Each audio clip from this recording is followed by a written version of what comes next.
प्रधानमंत्री और गृह मंत्री जी साफ सुधर करके मणिपुर आइए।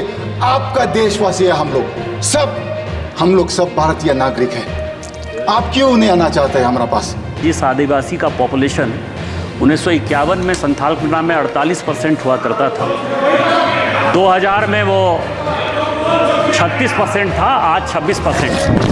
आदिवासी समुदाय अपनी पहचान बचाने को लड़ रहा है और लंबे समय से कह रहा है कि आदिवासियों की अलग से जनगणना कॉलम होना चाहिए, धर्म कोड होना चाहिए। नमस्कार दोस्तों, मैं हिमांशी चौधरी एक बार फिर हाजिर हूं आदिवासी भारत से सप्ताह भर की जरूरी खबरें लेकर। इस शनिवार सबसे पहले बात करेंगे दलितों और आदिवासी आरक्षण में बंटवारे से जुड़े फैसले की। उसके बाद आदिवासी बच्चों के स्कूलों पर मंडराते खतरे पर चर्चा करेंगे। संसद में मणिपुर से लेकर राजस्थान तक के आदिवासी मुद्दों की गूंज की खबर और झारखंड में लव जिहाद के साथ आदिवासी लड़कियों की समझदारी पर एक जरूरी चर्चा भी शामिल होगी। तो चलिए शुरू करते हैं आज का बुलेटिन। सुप्रीम कोर्ट ने गुरुवार यानी 1 अगस्त को अनुसूचित जाति और अनुसूचित जनजाति के नौकरी और शिक्षा में आरक्षण पर एक बड़ा फैसला सुनाया है। सुप्रीम कोर्ट ने राज्य सरकारों को अनुसूचित जाति और अनुसूचित जनजाति के अलग अलग उपसमूहों की पहचान और वर्गीकरण करने की अनुमति दी है। यानी सुप्रीम कोर्ट ने दलितों और आदिवासी समुदायों के लिए तय आरक्षण का बंटवारा करने की अनुमति दे दी है। सर्वोच्च अदालत का मानना है कि अनुसूचित जाति और अनुसूचित जनजाति में अलग अलग जातियों और समूहों की सामाजिक और आर्थिक स्थिति अलग अलग हो सकती है। इस मामले पर सुनवाई करते हुए भारत के मुख्य न्यायाधीश DY चंद्रचूड़ की अध्यक्षता वाली 7 जजों की बेंच ने साल 2004 के सुप्रीम कोर्ट के एक और बेंच के फैसले को पलट दिया है। साल 2004 में EV चिन्नैया बनाम आंध्र प्रदेश राज्य मामले में 5 न्यायाधीशों की पीठ ने कहा था कि राज्य विधानसभाएं शिक्षण संस्थानों में प्रवेश और सार्वजनिक नौकरियों में आरक्षण देने के लिए अनुसूचित जनजातियों और अनुसूचित जातियों का वर्गीकरण नहीं कर सकती हैं। यानी SCs या STs को सब कैटेगरीज में नहीं बांटा जा सकता है। लेकिन गुरुवार को चीफ जस्टिस DY चंद्रचूड़ ने फैसला सुनाते हुए कहा कि राज्य सरकार भेदभाव या पिछड़ेपन के विभिन्न स्तरों की पहचान करके अनुसूचित जातियों के जरूरतमंद उपवर्गों को आरक्षण में एक निश्चित हिस्सा दे सकती है।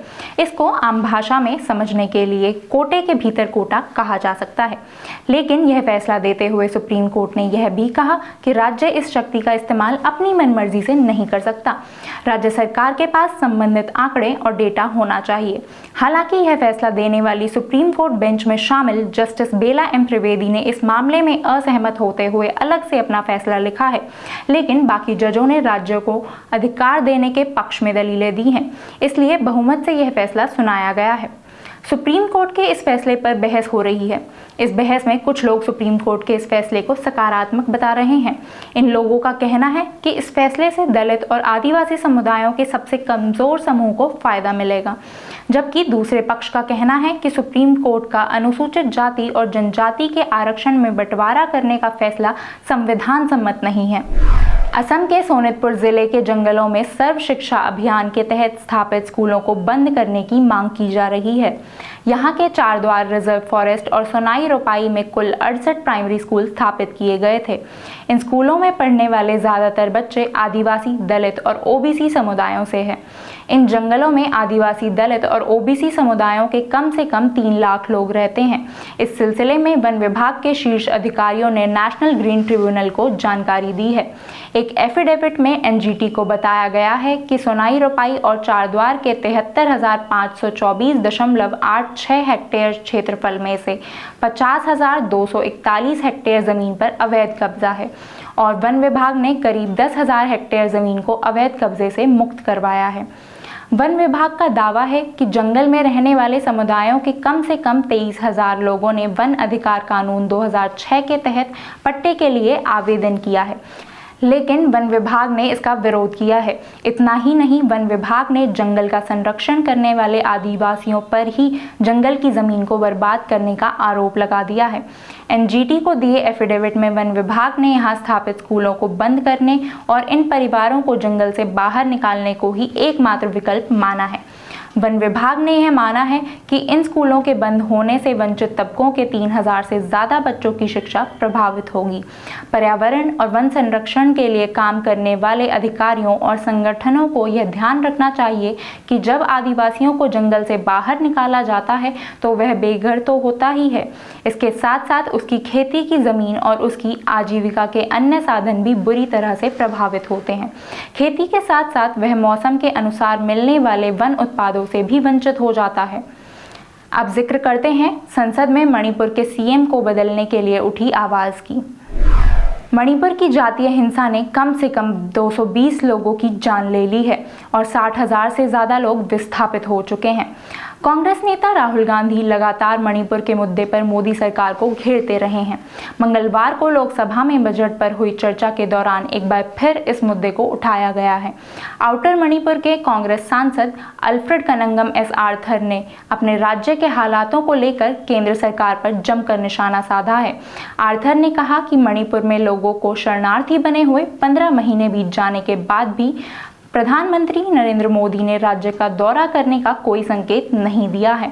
अल्फ्रेड ने मणिपुर में अभी तक चल रहे संघर्ष के लिए मुख्यमंत्री को जिम्मेदार ठहराया है।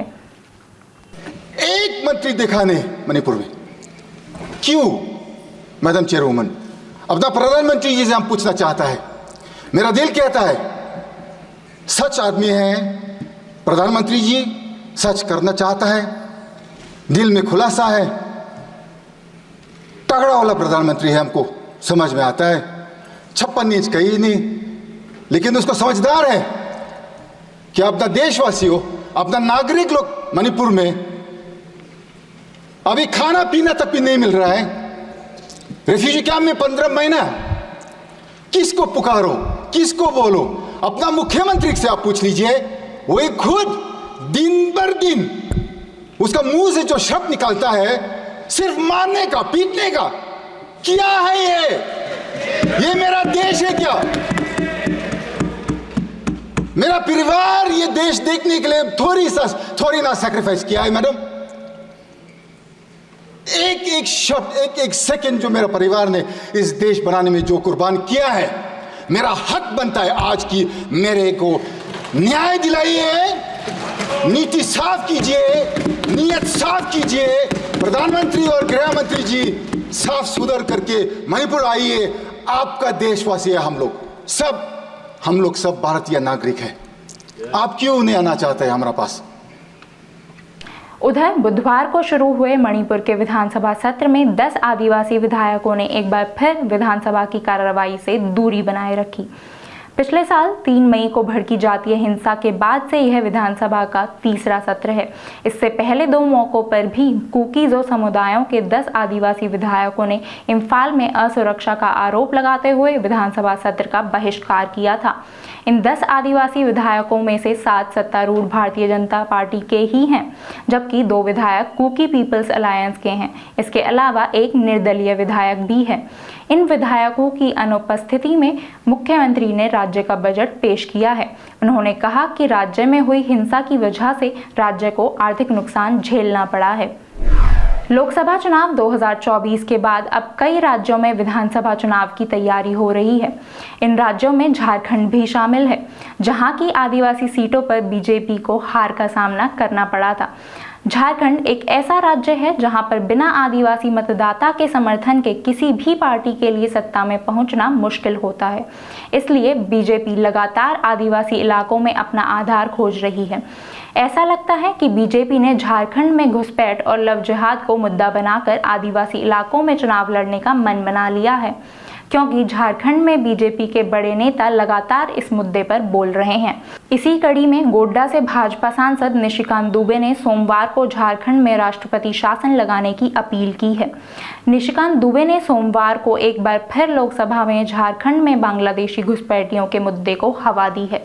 उन्होंने संसद में कहा कि 27 जुलाई को झारखंड पुलिस ने उन आदिवासी लड़कों के खिलाफ क्रूर बल का प्रयोग किया है जो बांग्लादेशियों द्वारा छीनी जा रही अपनी सीटों के खिलाफ प्रदर्शन करना चाहते थे। उन्होंने राज्य सरकार पर आरोप लगाया कि वह झारखंड में बांग्लादेशियों को बसाने के लिए आदिवासियों को खत्म कर रही है। निशिकांत दुबे ने क्षेत्र में आदिवासियों की घटती आबादी का भी जिक्र किया। उन्होंने बताया कि 1951 में राज्य में आदिवासियों की आबादी 48% थी, लेकिन साल 2000 में यह घटकर 36% रह गई और अब राज्य में आदिवासियों की जनसंख्या 26% ही बची है। और ये पूरे सदन को सोचने का सवाल है सभापति महोदया कि जिस आदिवासी का पॉपुलेशन 1951 में संथालकुंडा में 48% हुआ करता था, 2000 में वो 36% था, आज 26%। मैं उस मुद्दे पर जाना ही नहीं चाहता, जो बोलना है बोल दिया। वहाँ के आदिवासी लड़के परसों पाकुड़ में एक आंदोलन करना चाह रहे थे, जन आक्रोश रैली था, क्योंकि उनकी जो आदिवासी की सीट है वो बांग्लादेशी जो है लेके जा रहे हैं। मैंने बांग्लादेशी बोलने में भी समस्या है, मैंने मुसलमान हिंदू तो नहीं बोला, ये हिंदू मुसलमान का सवाल ही नहीं है। और यहाँ ओवैसी साहब से लेके सारे मुस्लिम बैठे हुए हैं, उनको सोचने का सवाल है कि हिंदुस्तान के मुस्लिम सुरक्षित रहेंगे कि नहीं रहेंगे, बांग्लादेशी लेके जाएंगे। मैं ये केवल ये कहना चाह रहा हूँ कि वो लड़के आंदोलन करना चाह रहे थे और उन लड़कों के हॉस्टल के अंदर पाकुड़ में परसों 27 तारीख को पुलिस ने घुसकर बर्बरतापूर्ण तरीके से उन आदिवासी लड़कों को पीटा। 2 लड़के मरणासन्न हैं, शायद उनकी मौत हो जाएगी। 11 आदमी ऐसे हैं जिनको कि बड़े अस्पताल में रेफर किया गया है और शेड्यूल ट्राइब कमीशन ने इसको संज्ञान लिया है। मेरा आपके माध्यम से भारत सरकार से ये आग्रह है कि ये राज्य सरकार बांग्लादेशियों को बसाने के लिए आदिवासियों का सत्यानाश कर रही है और इसके लिए वहां राष्ट्रपति शासन लगाई। इससे पहले लोकसभा में पिछले गुरुवार को भी संथाल परगना की बदल रही डेमोग्राफी, आदिवासियों की घटती जनसंख्या और बांग्लादेशी घुसपैठियों का मुद्दा बीजेपी सांसद निशिकांत दुबे ने उठाया था। तब उन्होंने अप्रत्यक्ष रूप से बांग्लादेशी घुसपैठियों पर लव जिहाद के जरिए आदिवासियों की जमीन हड़पने का भी आरोप लगाया था। इस मामले पर बात करने के लिए इस वक्त मेरे साथ मौजूद हैं प्रोफेसर रजनी मुर्मू, जो झारखंड के मधुपुर से हमारे साथ जुड़ रही हैं। रजनी जी, आपने निशिकांत दुबे का संसद में दिया भाषण सुना है। वे कह रहे हैं कि झारखंड में लव जिहाद चल रहा है और आदिवासी लड़कियों को फंसाकर आदिवासी जमीन को लूटा जा रहा है। आपके विचार में ये बात कितनी सही है? उन्होंने जो बात कही है कि आदिवासी जो है महिलाएं जो है वो मुस्लिम के साथ शादी कर रही हैं, ये बिल्कुल सही बात है। लेकिन मुझे उसके कहने के तरीके, कि उन्होंने जैसे कहा कि आदिवासी लड़कियों को फंसा रहे हैं, है ना, और शादी करके उसका इस्तेमाल कर रहे हैं, जो भी मुझे उनके इस शब्द से आपत्ति है। और मेरा ये कहना है कि आदिवासी लड़कियां किससे शादी कर रही हैं, किसके साथ क्या कर रही हैं, ये कहने का नैतिक अधिकार क्या निशिकांत दुबे जी को है, और वो ऐसा क्यों कह रहे हैं, मतलब क्या जरूरत पड़ गई उनको ऐसा कहने की। तो मैं उसके इस बयान को आदिवासी महिलाओं का अपमान की तरह देख रही हूँ। वो मान रहे हैं कि आदिवासी लड़कियां मूर्ख होती है, उनके साथ ऐसा होता है, उनके पास अपना दिमाग नहीं है, उसके पास अपना इमोशन नहीं है, वो अपना भला बुरा सोच नहीं पाती है। तो निशिकांत दुबे जी का ये जो बयान है, ये बेहद आपत्तिजनक है। बीजेपी लगातार ये भी कह रही है कि झारखंड में जनसंख्या संतुलन बिगड़ रहा है, खासतौर से संथाल परगना में ऐसा हो रहा है। ऐसा उनके पास कोई आंकड़ा नहीं है, डाटा नहीं है कि निश्चित रूप से जनसंख्या घटी है, इसमें कोई डाउट नहीं है। लेकिन उनके पास वो वजह कैसे हो सकती है कि बांग्लादेशी घुसपैठी आने की वजह से ही जनसंख्या घटी है, और वो उन्होंने किसी को चिन्हित भी नहीं किया है। अब तक केंद्र की सरकार है, उन्होंने चिन्हित भी नहीं किया कि इतने लोग घुसे हैं, वो बता नहीं पा रहे कि कितने लोग घुसे हैं बांग्लादेश से।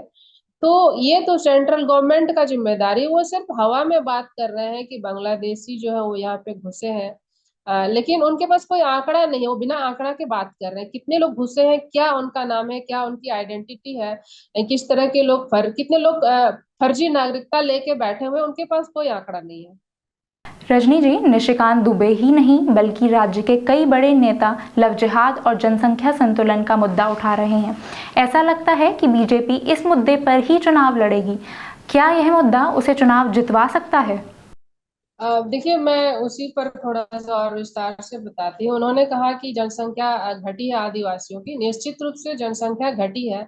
आप आदिवासियों का कोई भी गांव आप देख लीजिए, वहां पे आपको बहुत कम युवा पुरुष आपको दिखाई देंगे। 30 से 35 या 40 से 45 साल तक होते होते अधिकतर पुरुष जो है वो नशे के कारण या बीमारी के कारण मतलब उनकी मौत हो रही है। और महिलाएं जो है उनका वो कुपोषित हो रही हैं, उनका स्वास्थ्य सही नहीं है। क्योंकि आप संथाल परगना जो है, यहाँ का जो इलाका है पाकुड़ या साहेबगंज, सबसे पिछड़े इलाके में आ रहा है। और यहाँ पर और भी बहुत सारे कारण हैं जिसकी वजह से मतलब आदिवासियों की संख्या घट रही है। दूसरा ये है कि महिलाओं या पुरुष दोनों का आदिवासी पुरुष और महिला है झारखंड से बाहर काम कर रहे हैं, रोजगार के लिए वो बाहर गए हैं। कोई कुली बन करके गया है, कोई मजदूर बन करके गया है। और आप जान रहे हैं कि घरेलू सहायिका के रूप में या नौकरानी के रूप में कितनी ही महिलाएं महानगरों में जाकर के सालों से काम कर रही हैं और वहीं रह रही हैं। तो वो यहाँ पे आके ना उनका आधार कार्ड बन रहा है, ना वोटर कार्ड बन रहा है। तो निश्चित रूप से जो भी युवा हो रहे हैं ना आदिवासी, तो वो तो बाहर जा रहे हैं, पलायन हो रहा है, इतनी बड़ी संख्या में पलायन हो रहा है। और बीमारी के कारण, नशे के कारण आदिवासियों की मौत हो रही है। इस पर कोई चर्चा नहीं हो रही है। मुझे लगता है कि इनका जो एजेंडा है जिसके तहत वो काम कर रहे हैं, एक लोगों को, पूरे आदिवासी समुदाय को एक भ्रम में, एक फेक दुश्मन जो है ना वो उन्होंने तैयार कर लिया है कि ये आपका दुश्मन है बांग्लादेशी घुसपैठिया करके।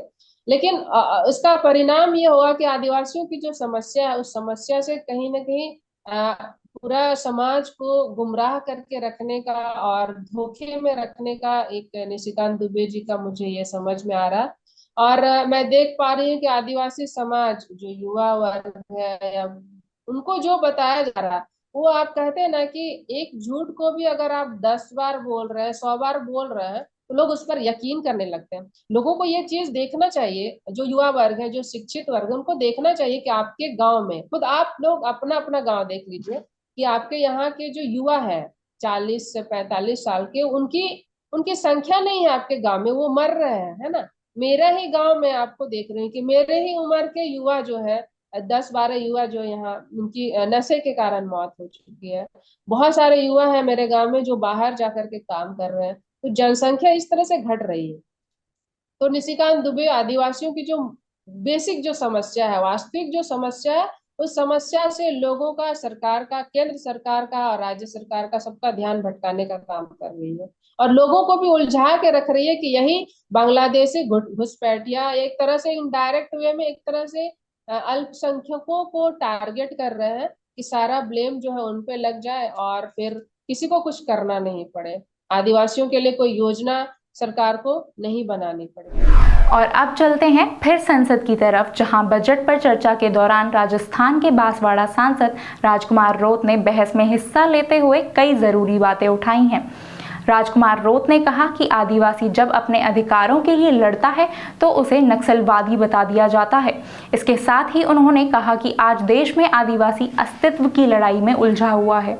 उन्होंने केंद्र और राजस्थान की बीजेपी सरकारों पर तीखा हमला बोला।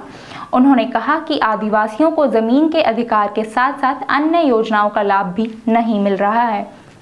और देखा गया देश के अंदर आदिवासी समुदाय जल जंगल जमीन की बात करता है तो उसको नक्सलवाद का ठप्पा दे दिया जाता है, उसको नक्सलवाद के नाम से मारा जाता है। छत्तीसगढ़ का बस्तर का इलाका हम देखते हैं, 11 साल की बच्ची को मारा जाता है और कहा जाता है कि नक्सलाइट थी।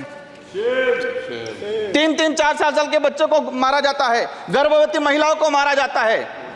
आदिवासियों की, जब भी आदिवासी समुदाय अपने हक अधिकार की बात करता है तो उसको नक्सलाइट का ठप्पा लगाया जाता है। सभापति महोदय, आदिवासी समुदाय को या एससी समुदाय को फ्री की योजना, हम कहते हैं हमें फ्री की योजना मत दो, हमें हमारा हक दो, जल जंगल जमीन का मालिकाना हक दो। और संविधान के अंदर शेड्यूल 5 के अंदर, शेड्यूल 6 के अंदर जो रिजर्वेशन पॉलिसी लागू की है उसको धरातल पे लागू किया जाए। माननीय सभापति महोदय, मैंने देखा है भाजपा अलग अलग राज्यों में अलग अलग चीज कहती है, कई जगह कहती है बीफ खाओ, कई जगह मत खाओ। हमारे आदिवासी समुदाय को लेकर एक धर्म कोड की लंबे समय से मांग चल रही है कि आदिवासी समुदाय को अलग से धर्म कोड दिया जाए। आजादी से पहले 1871 से लगा के 1951 तक अलग जनगणना हुई है। आज आदिवासी समुदाय कोई ईसा धर्म अपना रहा है, कोई हिंदू धर्म अपना रहा है, अलग अलग जगह बटा हुआ है। आदिवासियों की आइडेंटिटी, उनकी पहचान खत्म हो रही है। आदिवासी समुदाय अपनी पहचान बचाने को लिए लड़ रहा है और लंबे समय से कह रहा है कि आदिवासियों की अलग से जनगणना कॉलम होना चाहिए, धर्म कोड होना चाहिए। अब वक्त हो गया है आपसे विदा लेने का। नमस्कार।